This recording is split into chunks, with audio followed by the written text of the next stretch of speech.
All right, ladies and gentlemen, I really don't do this often.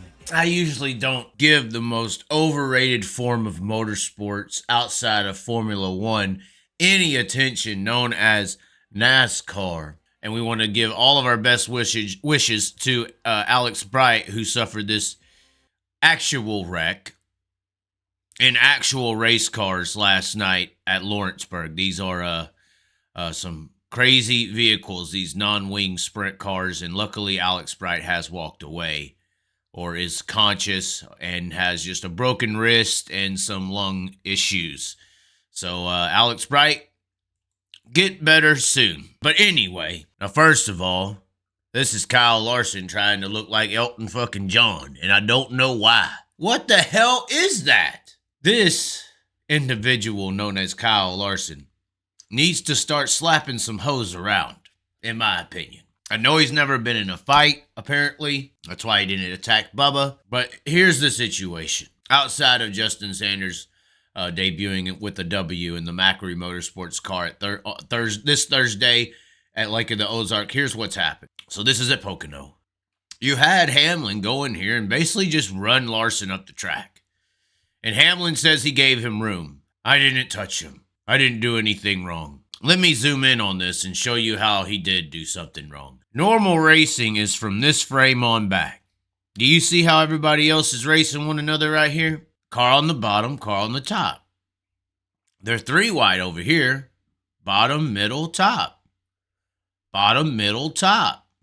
Bottom, middle. What is this? This isn't racing. This is somebody in the 11 car overdriving the entry of the corner. That's why he's not down there where the Interstate Batteries machine is. I believe that's what that green is. I didn't know. I didn't watch this crap. I was too busy watching real racing at Selinsgrove. Congratulations to the winners last night, Devin Borden being one of them. But this is a situation where the car has pushed up the racetrack, and Denny Hamlin has technically lost control of his vehicle because he can't handle that Kyle Larson is going to beat him today. So he continuously goes up the track. And apparently, he never touched him. I didn't overshoot the corner. How can you wreck someone you don't touch? But look at this little... I'm pretty sure that's a touch, guys. So once again, we just gave you the kind of comparison to where everybody else is at. We'll use it again right here. Look at this. The normal grooves of respectful racing.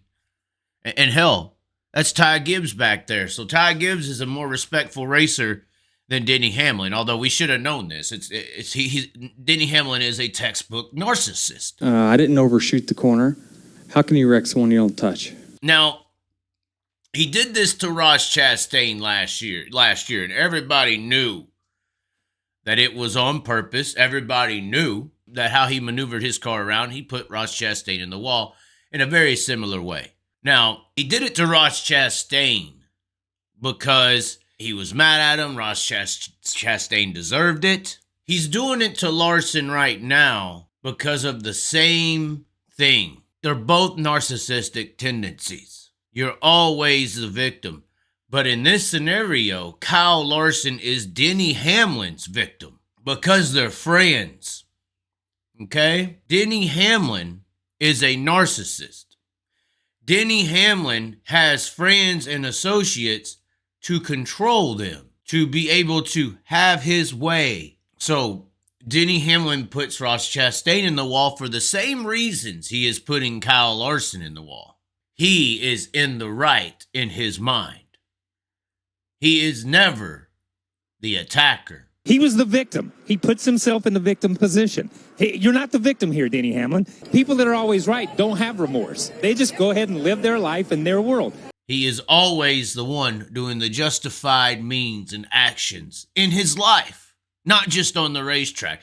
The racetrack's a really good place to judge who a person is. You know, I always say, oh, well, you could love me on my best day or whatever, but when my worst day comes, how you going to treat me? What's going to happen there? In racing, you don't need those examples because behind the wheel of the race car defines who you actually are as a person. What you do in the moment that matters. And this is what Denny Hamlin does in these moments. Now, it's unfortunate because he is one of the last few NASCAR drivers that are halfway deserving to be there. But he also knows he's on the latter half of his career. And in this situation, he also knows that he is doing it to a friend. And he can control this situation because that's how he acts in his life. Kyle Larson is under control. He ain't got to worry about him. He's his friend.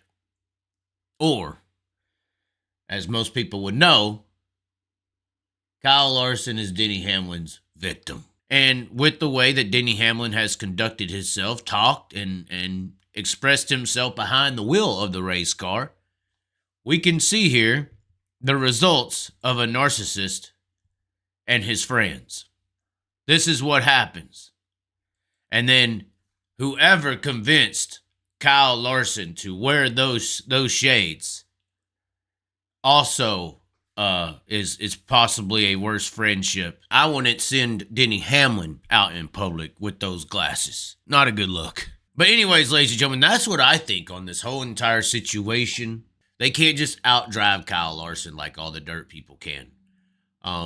They have to wreck him. They have to spin him out. They have to hope for pitch strategy. They have these guys they're higher level in pay potentially, but they're 10 or 15 levels below in skill compared in competition compared to the dirt track racing world. So they have to do things like this. His friends have to hit him around the track to maybe keep up. We just outdrive him.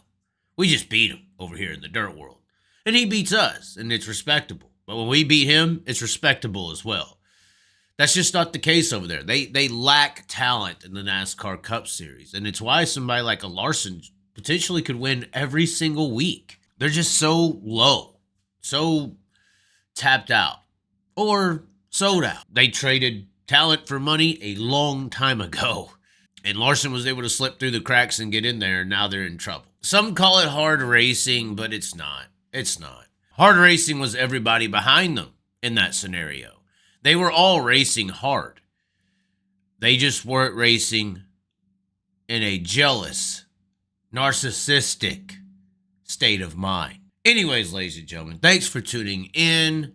And as always, be sure to subscribe. We will catch you next time. But this is how we ride. This is how we do.